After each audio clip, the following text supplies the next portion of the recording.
Okay, we just hit the live button. Any second we'll be live. We are live. We are live. Well, hi there.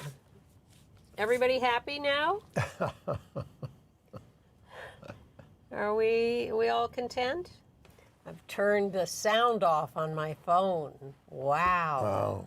I think I did. My eyes aren't so good. It's harder to get at these days.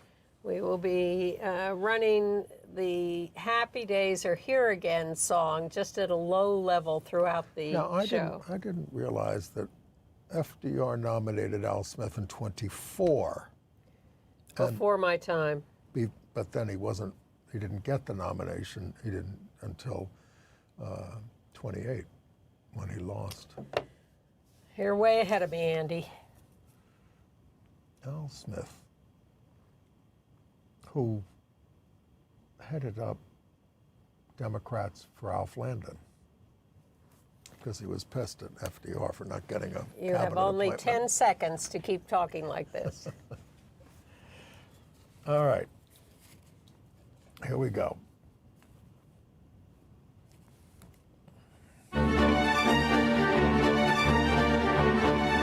And we have to really escalate the noise we make so that we'll be heard.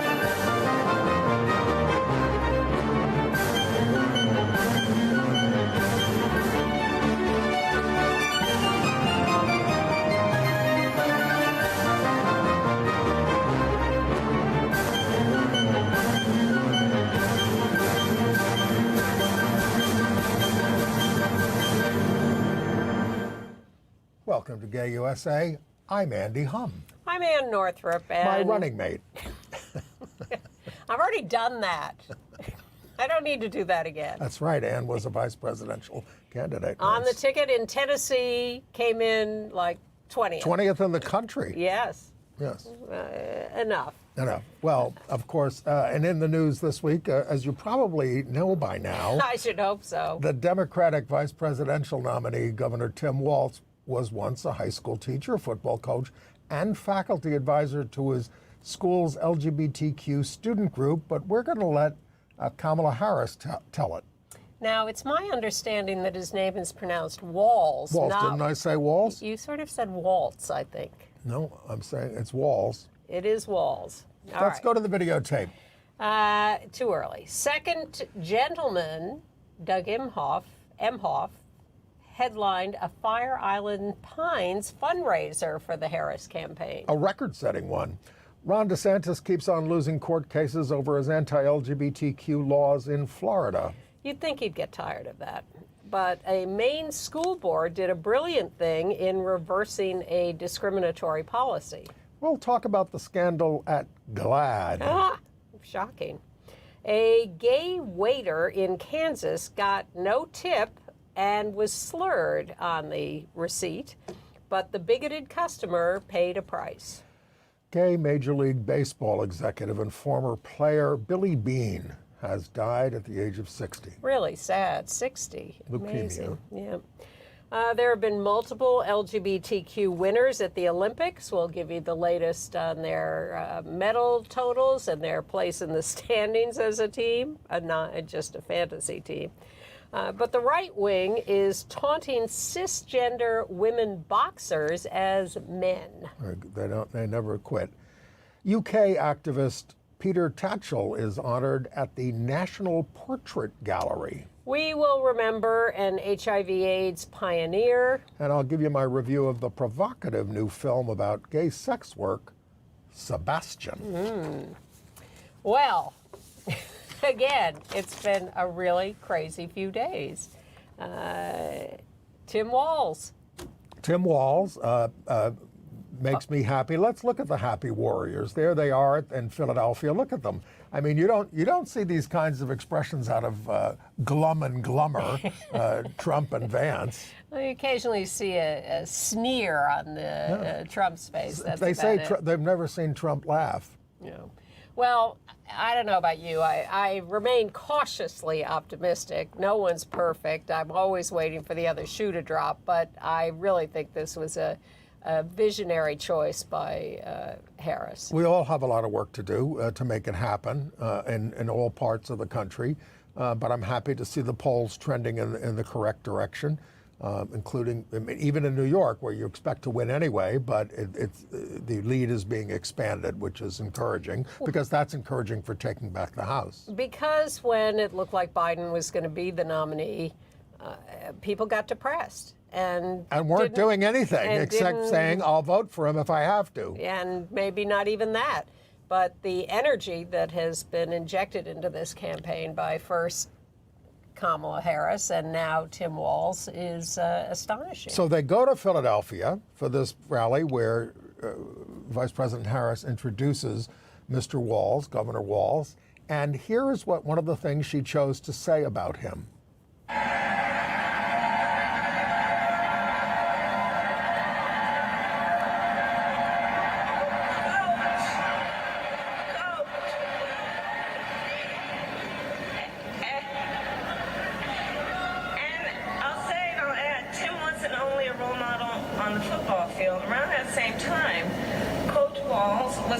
By a student in his social studies class.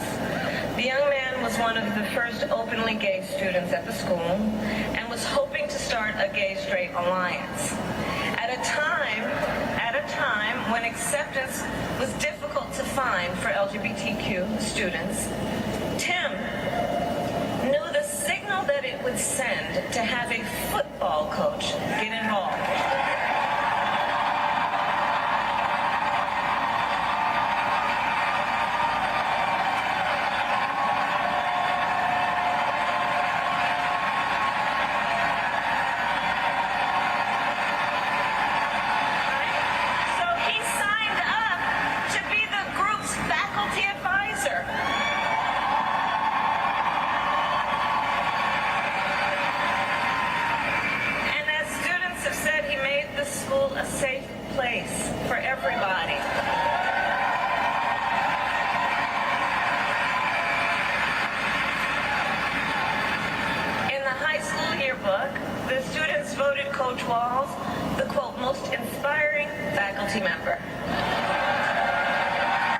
And it wasn't just gay kids who felt safer. Lots of kids felt safer. We'll get to that in a second. I want to note Harris's being conversant with the language. Yes. Gay-straight alliance rolls right off her tongue. And I saw someone else. Comfort levels. Yes, but knowledge and experience and comfort. I saw someone else, and I think it was a senator, and I don't want to guess who it was, but someone talking about this and saying, and just mangling the whole phrase of gay-straight alliance, said something about, and they wanted to put together some organization that would make, some students feel better. And I thought, come on. It's 2024, but I see Kamala up there saying gay-straight alliance right off the tongue, no hesitation, and knowing that... Well, she's a San Francisco liberal. She is. Well, but as J.D. Vance says, Tim Walz is a West Coast wannabe. Is that the best you can do, Such JD? a clever guy. But let's go back. We'll get to him. Let's go back to Mankato West High School. Mankato West High School, which is where I'm half Minnesotan. The Walz family taught. My whole father's family is from Minnesota. Okay. I grew up hearing stories of Lake Minnetonka. And you can say it right. I can. So here we're going to hear from Jacob Raytan, who was a student there in the late 1990s, about his experience with the Walzes. So Gwen was my former teacher. Tim was not, but Tim helped to start the Gay-Straight Alliance. But I can tell you a story about Gwen as a teacher. I came out, I was the first openly gay student at Mankato West High School, and I came out in 1999. In 1997, though, I had a class with Gwen Walz. She taught English literature. And on the first day of class, she stood up and said that this was a safe place for LGBT students. It meant the world to me. I had never heard a teacher from the front of the classroom talk about gay and lesbian issues, my heart was literally beating out of my chest. And so when I came out 2 years later, the first person I told was a friend, the second person I told was my sister, and the third person I told was Gwen Walls. Both Tim and Gwen were incredibly supportive of their gay students. And they modeled values of inclusivity and respect. That helped not just me. I was bullied in high school. It helped not just me, but it also, I think, helped the bully. It showed the bully a better path forward. And I can think of no one better than Tim Walls to show that better path forward for America. We have had with President Trump a bully president. It's a one-act show with this president, and all he knows how to do is the politics of the bully. And Tim Walls will show us a better way forward. He's been showing and modeling that better way forward for me all the way back to 1997. Stand up to bullies with your vote. Judy Shepard, creator of the Matthew Shepard Foundation, pointed out that in 2011, 13 years ago, they gave Governor Walz, maybe then Representative Walz, yes, Representative Walz, the Making a Difference Award because of his great work for students. One of the things I was very impressed with, of course, he's famous for winning a Republican district in 2006 when he got elected to the U.S. House. Next to Michelle Bachmann's, he likes to point out. And that year, he was asked where he stood on same-sex marriage, which was not a resolved issue at that point. And I was running in a conservative district. He's got the support of the NRA. But he said, I could not look my kids at the high school in the eye if I didn't stand up and say, I'm for same-sex marriage. So he has figured out a way to talk about progressive issues to the general public, the American Honestly, public. Yes. And directly and simply. Unapologetically. Well, and because as we understand, and I'm sure all of you do too, when you talk about these issues directly and simply, they become what they are, which is sensible and reasonable and with great values. And so he has latched onto that. Now, he also later rejected the support of the NRA when he and gave all the money back after Parkland, after the shooting. And David Hogg, the great activist who was a survivor of the shooting at the Marjorie Stoneman Douglas High School, has been his great cheerleader, Walz's cheerleader, for a long time. And I think one of the first things that made me think that Walz was a serious candidate for this office was when I saw David Hogg on TV talking about how much he loved Tim Walz and how much he was supporting him for this job. And he's now been going back on TV. He's raising hundreds of thousands of dollars for him. He says, I cannot stop grinning. I'm so happy. And there's, on so many issues on trans kids in sports, he's been there. On trans access to public bathrooms, he's been there. On discussing LGBTQ issues in schools, he's been there. On discrimination protections, he's there as governor. For trans kids and declaring Minnesota a sanctuary state when other states started passing laws that forbade care for trans kids and no conversion therapy. Exactly, and for gender-affirming care. So, and I also am very impressed that his lieutenant governor in Minnesota, who will take over if he is elected to the vice presidency, is Peggy Flanagan, who is a Native American organizer and activist. And she does training of politicians. And she trained him when he was first going to run for office. And he put her on his ticket as lieutenant governor. And she is the lieutenant governor of Minnesota. And she will be the first Native American governor in the history of the United States of America. Exactly. This country that we took over from them. And the first female governor of Minnesota. He also, they're going after him for the riots after George Floyd's murder and saying he didn't step in fast enough. But Al Sharpton tells the story of talking to him when this happened and saying, watch out for the local DA, because he's saying things like, we can't prosecute the cops. And Walz listened to Reverend Sharpton and talked to Keith Ellison, the Attorney General of Minnesota, who's a very progressive and sometimes provocative politician who was in Congress and now is the Attorney General of Minnesota, and said to Keith Ellison, I want you to take jurisdiction here and to make sure that justice is done. And he did. And now Keith Ellison is all over TV supporting Tim Walz. And of course, Vance attacked Walz for letting convicted felons who have served their time regain their voting rights. Now, of course, that's not very considerate of your running mate, J.D. How about convicted felons who have not yet served their time? Do they get to vote? And, you know, everybody was getting into the act with these phone calls and things for Kamala Harris.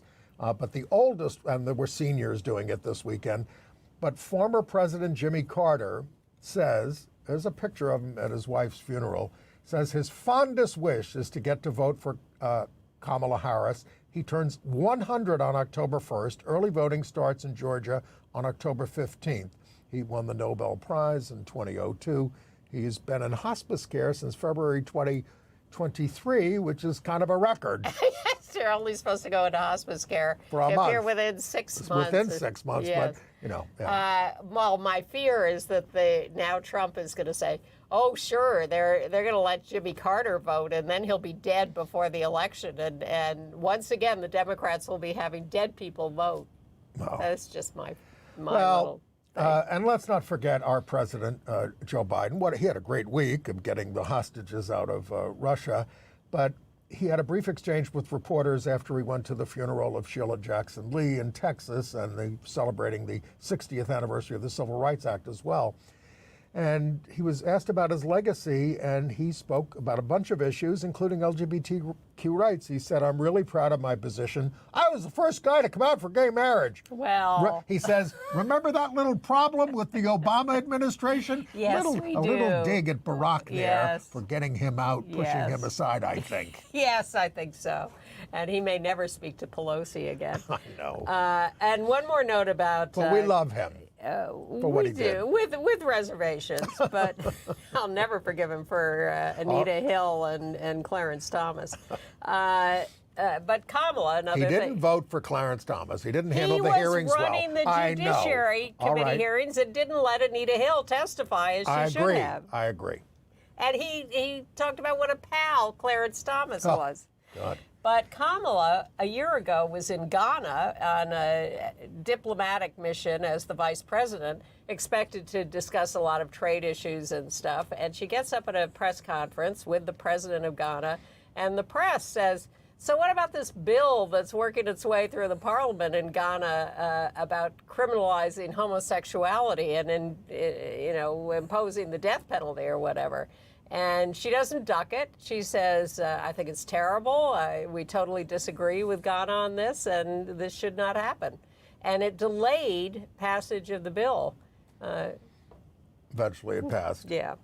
Well, they were out for Kamala on Fire Island at the Pines. They had a fundraiser out there hosted by Andy Tobias, the out-gay former treasurer of the Democratic Party, and headlined by the first second gentleman, Doug Emhoff, and Chasten Buttigieg, whose husband, as of then, was still being considered as Harris's running mate, which would have given him the opportunity to be the second gentleman. They raised $321,000, breaking a record set by Cher on Fire Island when she raised $200,000 for Hillary Clinton. Well, I'm glad that, and this was right around the time that we were hearing about Biden stepping aside too. Yes. So again, it's experience with our people, our issues, an ease of conversation, and it gives you a great warm feeling of confidence Now, that they can. among handle us. other names, and Trump is struggling with names for Vice President Harris, now calling her a radical trans activist. This was the week that he said she was Asian before she was black. Next, he'll be saying she was a man before she was a woman. He's calling her Kamabla. It's pathetic. The whole thing at the NABJ. Well, Vance once said Democrats want to bring immigrants into the United States to turn them transgender. Yet he's the man wearing eyeliner. Now, take a look at these pictures, folks. That's a before and after picture. I mean, that's scare drag there on the right. Yes, it is.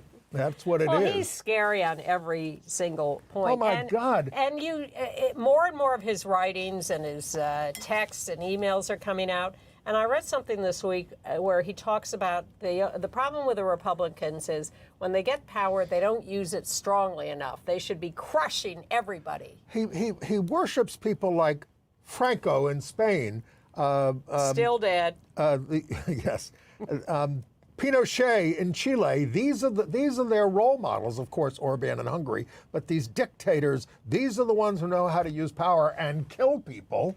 Well, and they talk about, oh no, Project 2025, that's dead, that's off the table. It's Nonsense. very much alive and ill. Yeah. Of course, Trump lies and says he knows nothing about it, calls it a lunatic project. Please. And that is true, but the lunatics who wrote it are all your people.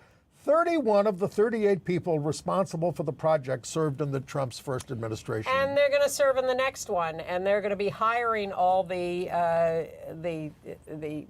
I want to say, I won't, but the Trump loyalists who will not question anything and will just be saying, yes, sir, how much lower would you like me to go? It is nice to see that half of the people who served as cabinet members for Trump are refusing to endorse him. Only 3 are saying are actually openly opposing him, but half of them say they will not Well, endorse they're him. not being secret about anything. And he goes to the National Association of Black Journalists convention, and it couldn't be more overt in his racism, and which I saw as very deliberate signaling to his base that, yes, I am still a racist. And I think he did use the N-word back then when she's denying. I think he's still using it. I think he did. And I think it may, given how he's losing his faculties, we call him Don Old now. No, we're older people, and some say he's in his fat Elvis stage. We struggle sometimes. Look, black pastors are speaking out about Project 2025, including out gay Bishop Joseph W.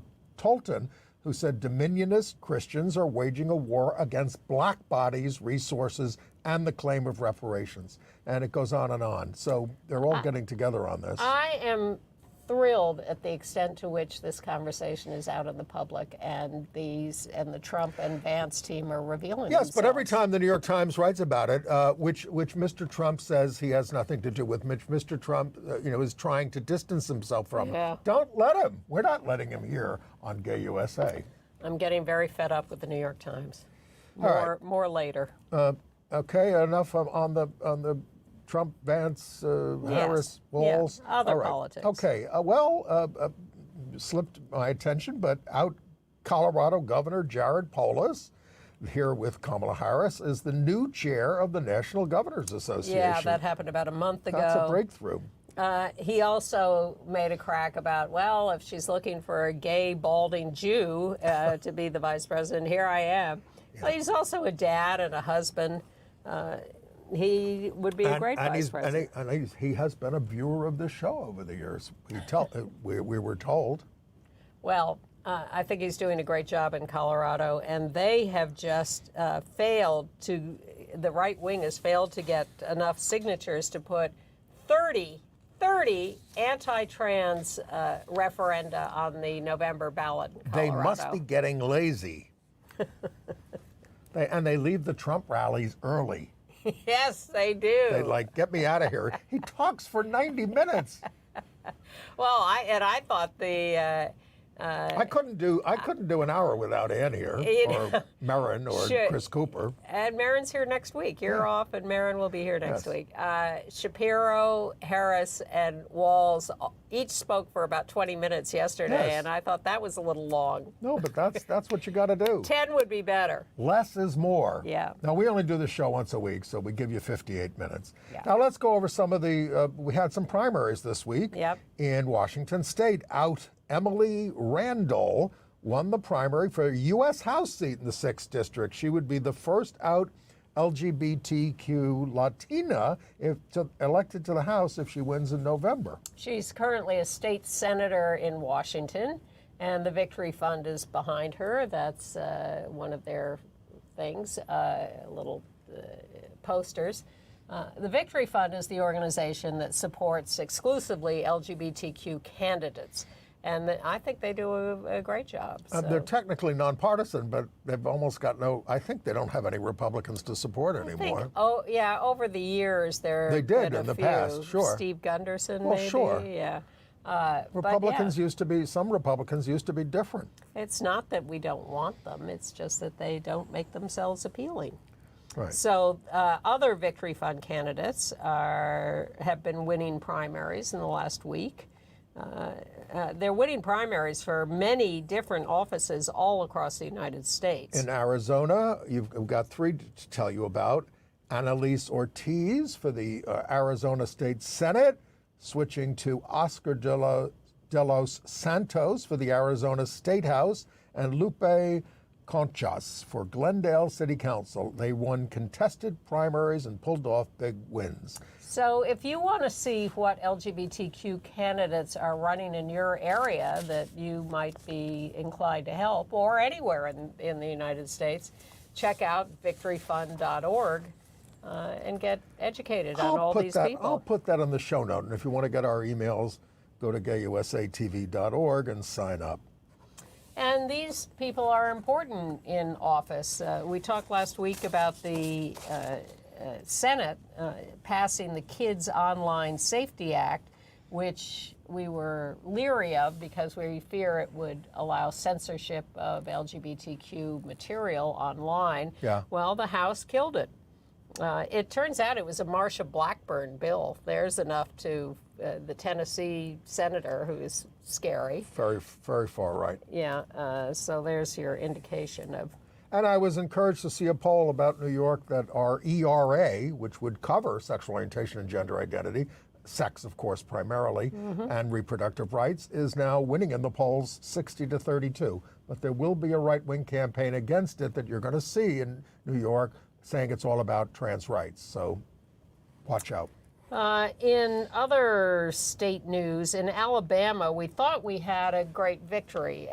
Trump-appointed judge, of all people, there she is, Anne Marie Axon. Was one of the few in the country who upheld Biden's attempt to expand Title IX coverage to trans students.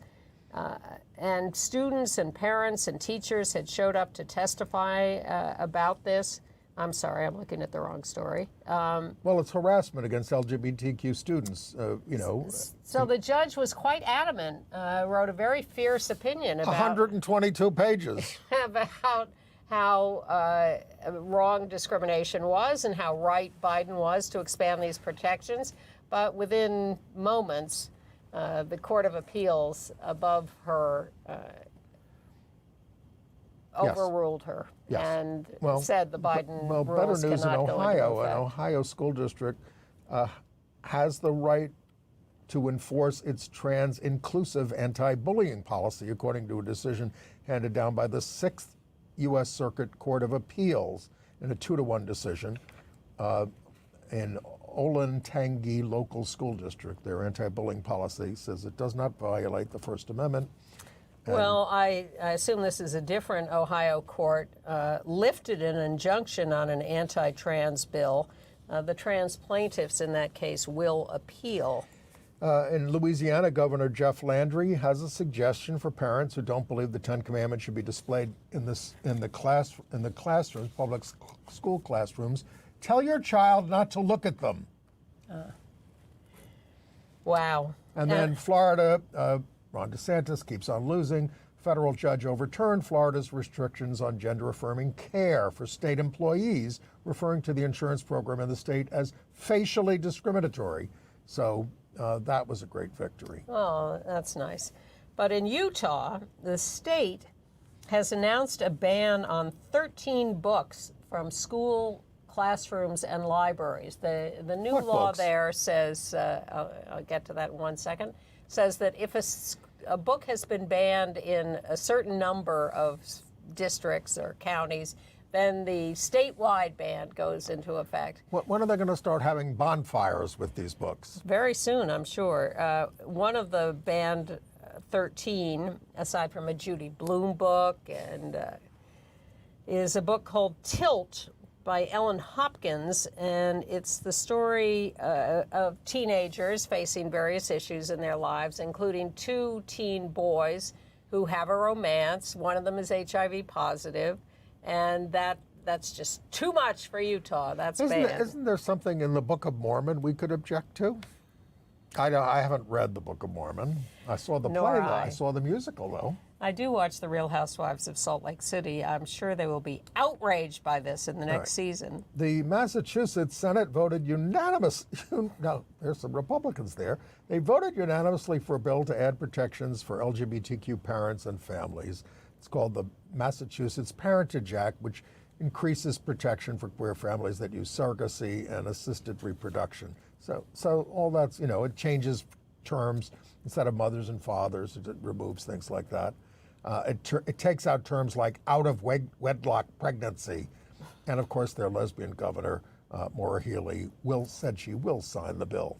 She was on TV this morning smiling ear to ear about the Harris Walls. Don't get overconfident. I'm not. I'm excited. Nice story from Maine. Lincoln County, Maine, which is between Portland and Augusta, right in here. A little rural. They had a conservative school board there that repealed LGBTQ protections. And this is where students, parents, and teachers showed up by the scores to testify. They had a hearing that lasted past midnight, but the school board would not back down. So one of the moms, Leah Ships, ran for school board as a write-in candidate. Mother of 2 kids. Yep. 5 days, in an election 5 days after that school board meeting, she won. The whole town mobilized to get her elected. And now, with her on the school board, they have overturned the conservative board's ruling and reinstated protections. 9-6. Grassroots activism. That's what we need for all of this. Of course, the policy would have required school staff to address a student by the names and pronouns they use at school. It also permits students to use the restrooms and locker rooms that must closely matches their gender identity. These are the things that they put back into place. All right, I have a lead in here that's going to turn out to be ironic. The Jim Henson Company announced that it will not partner with Chick-fil-A because of their homophobia. They are taking some grant that was given to them, the Muppets, and they said, we're going to give it to GLAAD. Okay, there's your segue. Yes. Well, you may have, this was a front page story in the Times. I mean, above the fold, lavish spending at a top LGBTQ nonprofit. Front page of the Times, and then 2 pages spread inside. Huge. About the spending of the CEO, Sarah Kate Ellis. We got a picture of her there. She's been there since like 2014. She certainly raised the budget. It's $30 million, but a lot of it seems to be going into her pocket. Well, she has a very large salary in at least the mid-hundreds of thousands. She travels a lot and travels first class. Well, she goes first class, which is really inappropriate for a nonprofit, completely. I mean, it's just against the rules, and yet they allow her to do that. I mean, isn't business class enough? I thought I did. What do you call it? Economy plus. And that was that was fantastic. Yes. But first class is like, that's for gillionaires. Well, we don't know if there are any miles being used to finance any of this. So on the one hand, at first blush, this story looks outrageous, and that's why the Times did it and put it on the front page. Well, as Mark Siegel, a veteran gay activist, said, what would you suggest if a politician used public tax funds to rent a 7-bedroom Swiss chateau, remodel their home with your tax dollars, rent a vacation Chalet, home? not chateau. Oh, well, that's what he wrote. and tax and rent a vacation home in Provincetown for their family and do all this kind of stuff. You would want them out of office. And of course, GLAAD says this is all distorted, and she's raised tens of millions of dollars, and she travels all the time, and should be, made comfortable as she travels. Now, look, I don't know where they got all their information. There's talk of let me get this right, the chief financial officer blew the whistle on this. The board hired lawyers to investigate and took their names off the website. Yes, and liberalized travel policies. That's what they... Post hoc. Yes, exactly. The CFO then left GLAAD. As the New York Times mentions a little, they are mad at GLAAD, which has been yelling at them for their trans coverage. And the author of this article, Emily Steele, signed an open letter last year criticizing GLAAD and more than 100 other organizations and leaders who spoke out against the Times coverage of transgender people. So there's a lot going on here, and without passing judgment on any of that, I will just say this, that GLAAD was started by street activists who held demonstrations outside journalists. Yes. Grassroots, no pay. Exactly, and held demos at the New York Post and other places. 1985. And like many LGBTQ organizations, it has evolved over the years from leadership by volunteer activists to paid bureaucratic people. And very dependent. I mean, it's really not an honest broker because it gets all its funding from these dinners from the entertainment industry, which they're then honoring. So they're not exactly objective. No, and I'm sure they have their favorites and whatever. But I will also say that GLAAD has put a lot of pressure on the mainstream entertainment and news media and has succeeded, I think, in increasing visibility of LGBTQ people and themes and issues in those venues. Now, were there other ways to do it? Could it have been done for less money? GLAAD's had a lot of turnover over the years. We've known a lot of people who work there. But it has become a big story. Well, all nonprofits should be, when you get a tax deduction for making a donation to these things, other people are paying taxes to make up for that. So there's a public trust here. And one of the points of the New York Times article, and they consulted a lot of experts, is a lot of this stuff really crosses the line. Does GLAAD need to be at Davos? Well, they say yes. They play in the big leagues. Well, that's pretty big. Anyway, we tell you about it to alert you to what's going on, not because we have any final answers on any of this. Okay, wait a minute. All right. In New York, there's a gay dad, Jose Roland, who is a blogger. Yep. Influencer, as they say. Yes, he's an influencer. Yeah. We're trying to influence you out there, but, sometimes we do, sometimes we don't. Well, we're trying to inform you, certainly, and hope that you will take action based on that. Anyway, he is suing a right-wing podcast host, conspiracy guy, Stewie Peters, who I'm happy to say I've never heard of, for defamation, because Stewie goes on the air and just throws out all this stuff. He calls this guy a pervert homo. Accused him of criminal sexual conduct and calling for his public execution. Some pervert homo has access to at least 4 kids around the clock all the time. He's a dad with kids. This is just insane. And of course, this has provoked many scary threats to Jose and his family. And so he said, I'm not going to ignore this. I'm going to sue the guy. Using the New York civil rights law against bias-related intimidation. As the Sandy Hook parents sued Alex Jones. Get them. Yeah. We're going to have another example of that in international news. Okay. And then there's the waiter in Kansas. So he's serving the thing. This is his name, Noah Byrig, 19 years old, at Bubba's 33 in Wichita.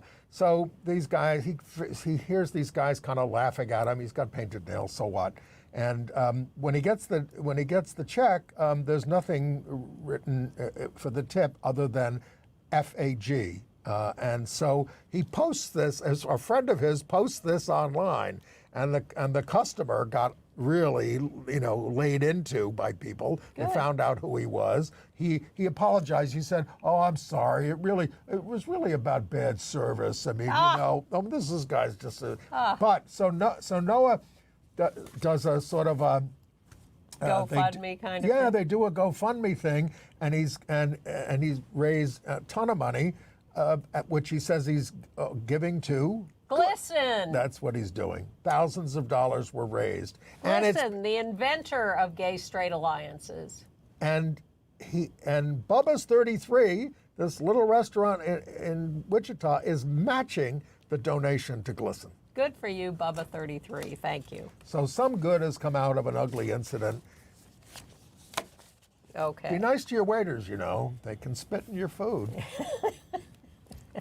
That's an old line. All right. It's true. We are sorry to hear about the death of Billy Beane. Very much. A real hero. He was a Major League Baseball player for the Detroit Tigers, the LA Dodgers, the San Diego Padres. For about 6 years or so. He came out after he retired, and in fact, he did not go to his lover's funeral. He played a game instead because he was so scared of being outed. But he came out in 1999, 3 years after he left his playing days, and he was at his death the only out current or former player who was gay. I mean, before that you had Glenn Burke, who died in 1995 and came out in 1982. Shamefully treated. Beane wrote a memoir called Going the Other Way in 2003 that became a national bestseller. So he joins the office of the commissioner, Bud Selig, in 2014. He became baseball's first ever ambassador for inclusion, focusing on player education, LGBTQ inclusion, and social justice. Promoted to vice president in 2017, adding anti-bullying efforts to his plate, and then became the senior vice president of DEI. Now, of course, this will be banned if Trump gets elected. Well, he would go around to teams and hold talks in locker rooms, as we would do in schools. And in police precincts. Yeah, excuse me. It's all right. And he is survived, by the way, by his husband, Greg Baker. Our sympathies to Greg. And then there's Walter Arlen. Walter Arlen just... Now, this is a picture of him from 1943. He died last year at 103. We're just learning about this. We are, because his surviving husband, Howard Myers, told us about him. Walter Arlen was in Germany, and he was a musician and a composer. His family owned a big department store. Yeah. The Nazis come into Austria. They take over. Austria, that's where he was. When they annexed Austria. Yeah. And, he used to sing in the department store. He was very musical. So anyway, he became a music critic and late in life a composer of Holocaust and Jewish exile remembrance in song. He and his husband were together for 65 years, and they got married in 2008 when Walter would have been 2008, 88? Well, it's never too late. Maybe 87. He reviewed music, and he devoted himself to the city's popular Monday evening concerts. He organized the music department at Loyola Marymount University, and he composed 65 works that are now being performed around the world. Amazing story. And then, when Daniel Ellsberg died last year, we paid tribute to the man who leaked the Pentagon Papers and hastened the end of the Vietnam War. We learned this week of the passing of the peace activist who inspired Ellsberg to do what he did, Randy Keller, who was 80. Ellsberg heard him speak at an anti-war conference in 1969 where Keller explained... It's actually Keeler. Keeler explained why he chose prison over military service, persuading Ellsberg, once an advisor to Secretary of Defense Robert McNamara, to leak the damning Rand Corporation report on the futility of the Vietnam War. Ellsberg would always say, no Randy, say his name again? Keeler. Randy Keeler, no Pentagon Papers. He was active in the War Resistance League after, and the anti-nuke movement. The IRS seized his home because they wouldn't pay taxes over the war. I just want to give this quote, and this is one of the reasons I want to mention him. He said, "Don't ever assume that anything you do, particularly if it's an act of conscience, won't make a difference." Exactly. And you have to live your life with those values and play them out every day without thinking about the consequences. And Elon Musk's attacks on his daughter may hurt him in his custody case for his other kids because he's being so abusive to her. That's a good thing to hear. All right, let's go to Paris and the Olympics. Please. Team LGBTQ, as we tape on Wednesday afternoon, has Drum roll, please. 24 medals and is in 9th place in the overall medal count. Now that's taking the out LGBTQ athletes on all the teams, 195 of them, and looking at their results, and we're proud of them. So we've got out Lauren Scruggs becoming the first Black American woman to win an individual fencing medal when she won the silver in the foil competition last week. And this week, she won gold in the team competition, the team's first ever gold in that event. She's from Queens and a rising senior at Harvard. We've been following Sha'Carri Richardson, the sprinter, for several years, ever since she was out as bisexual and barred from the Tokyo Olympics because she tested positive for marijuana on a test. Now, there's a real help to your sprinting, marijuana. Come on, performance-enhancing drug? I don't think so. But she recovered from that and became a world-class sprinter and won world championships and was hoping to win the 100-meter dash this year, but she came in second. Got the silver medal, Yeah. and she's going to be in the Relay. The relay race, and Yeah, still has that's a chance. still coming up. Out LGBTQ judo, Alice Belandi is an Olympic champion. From Italy. Won the gold medal in the 171-pound division. And we got a picture of her also at the end kissing her girlfriend. She made a point of coming off the medal stand, going over to her girlfriend and giving her a big kiss. And Saturday's mixed team judo medal round resulted in gold for Amandine Bouchard of France and bronze for out Rafaela Silva of Brazil. Medals for LGBTQ medal count. Anyway. And we are everywhere, as you would expect, including with horses. Equestrian. Frederick Wandress Yes. of Germany won gold in the dressage team event. But Denmark was second and Great Britain third, and they had LGBTQ people on their teams as well. As one might expect. And then the cycling legend Marianne Vos won the silver medal. In the road race, she's amazing. Out lesbian. I must say, though, that the American who won, who came out of nowhere and just 2 kilometers from the end, just whoosh, took off.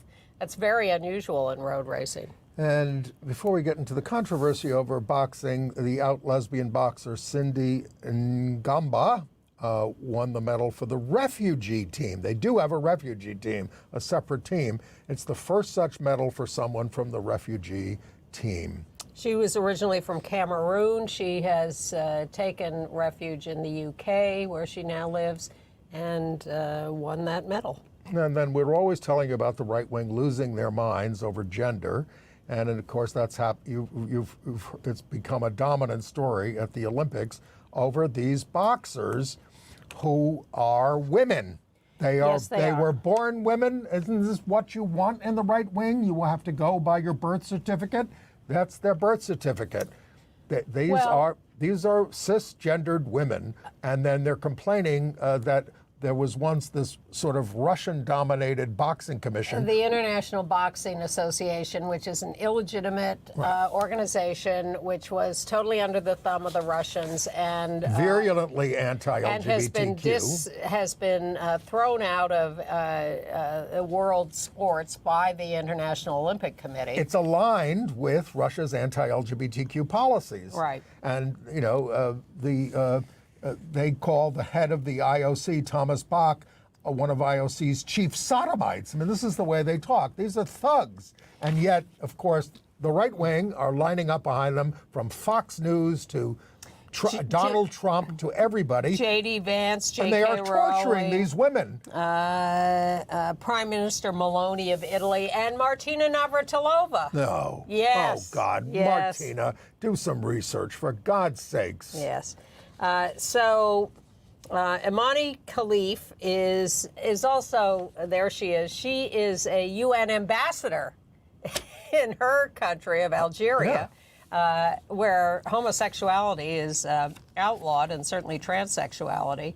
And the other one is from Taiwan, and all of Taiwan is up in arms in anger at the right wing for doing this. Everyone in Taiwan hates J.K. Rowling now, they say. So, you know, it's a Castor Semenya situation. They may have naturally high testosterone or whatever. So what? And as we've always point out, some players have a genetic advantage because they're taller in basketball. Or Michael Phelps has long arms. We don't ban them. And a star of the U.S. Rugby Sevens team, Ilona Maher, is being constantly attacked as a man. Well, and police are investigating death threats against Thomas Jolly, the artistic director of the Olympics, for his opening ceremony.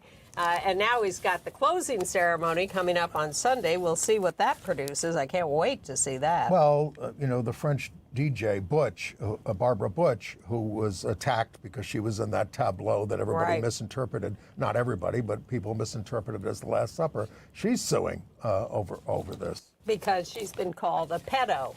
Yeah. So we will end our Olympic coverage with something heartwarming and lovely. Tom Daley, the diver from Britain and husband of Dustin Lance Black, knitting his periodic Olympic sweater. Hey everyone, it's Tom here, and I just wanted to do the reveal of my sweater that I've been making while being here in Paris. We've got Paris 24 on the front with the French and the British flags on the bottom, and then Daley on the back. I'm going to put it on and show you some of the details. Sort my hair out. Look at this. So, what we got here, got a TD on the sleeve, like so, and I've got number 5 for Olympics number 5 on the other sleeve.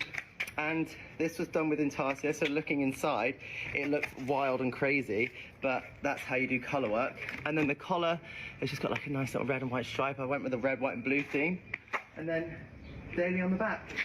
It's nice and boxy fit, it's comfy. It's far too hot to be wearing this in Paris, but yeah, I thought I'd do a little reveal of all the things that I've been making. It's always so fun to be able to have this as a little bit of a memory from my time here in Paris, but I think it's cute.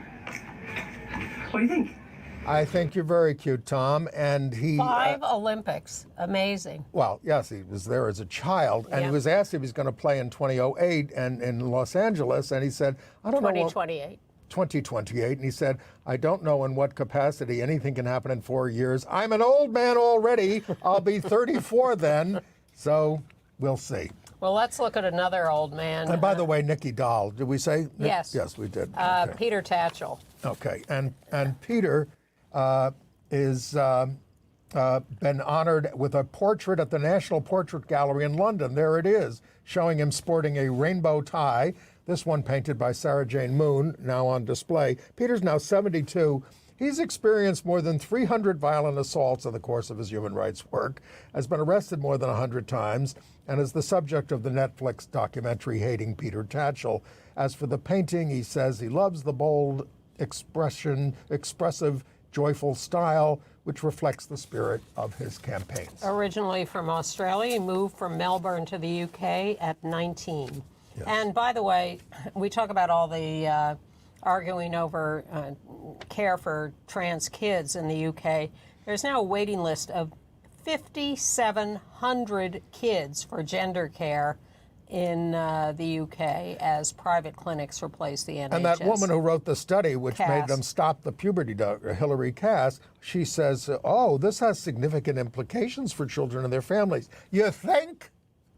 Two-year wait. The World Health Organization is mulling an emergency committee meeting on Mpox as deadlier strains emerge in Africa, and they're trying to decide whether it should be declared an international health emergency. But you don't have to wait. Get your 2 Mpox shots. And then we want to pay tribute to the co-founder of the Young Women of Color HIV/AIDS Coalition in New York, Claire Simon. She's died. Cancer. Sorry? Cancer. Yeah, she began her career as a peer educator in high school and then worked at the AIDS and Adolescence Network, which we worked with, instrumental in the development of the HIV/AIDS education program, Teens Helping Each Other, peer education. She worked on the Stop AIDS Project in Baltimore, Love Heals at the Allison Gertz Foundation, on and on and on. What a great contribution she made. She did and was beloved, and the tributes pouring in for her are amazing. Yes. All right, moving on to entertainment news in our final 4 minutes. Yes. Well, I stumbled on the celebrity version of Who Wants to Be a Millionaire, and out Sophia Bush was teaming with comedian Alex Edelman, and I was delighted to see who they were playing for. What are the charities that you're playing for here tonight? We're here today playing for GLSEN. They do a really amazing program called the Rainbow Library to make sure that kids in every state in our country get to read books that they are represented in, and they're fighting back against book bans at the same time. So we love books for all. Wow, what a world in which we have to fight for books, huh? Yeah. All right, well, let's see how you can do here. They won $250,000 for GLSEN. Fantastic. So I saw the movie So between the waiter in Kansas and the celebrities on Who Wants to Be a Millionaire, GLSEN is getting support. So I saw the movie Sebastian, set in London, and it's about a bright middle-class young gay writer, Max, daringly played by Rorid Malika, who does sex work on the side as Sebastian for a few extra bucks and has encounters with older Johns that range from enlightening to confrontational. The sex scenes are quite explicit, as are the conversations with the clients and his unsuspecting coworkers.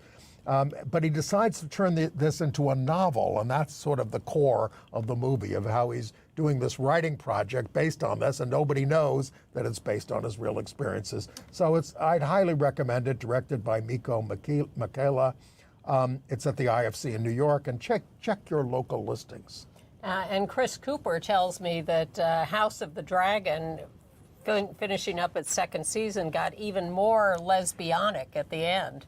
As a new character, lesbian, asked a man, she said, I want to have your babies. And he said, oh, you want to, and she said, yes, I want you to F all my wives. Wow. So if that's what you're looking for, that's where it is. I saw the play Job at the Helen Hayes Theater on Broadway. It's by Maxwell Friedrich in his Broadway debut. It's supposed to be a thriller, a two-hander. Therapist Lloyd, played by Peter Friedman of Succession, and patient Jane, Sidney Lemon, who starts off the play pointing a gun. This is how it starts: her pointing a gun at him, and so I'm not giving anything away. But it was kind of too funny in the beginning for something on very serious issues, and then it has a big twist.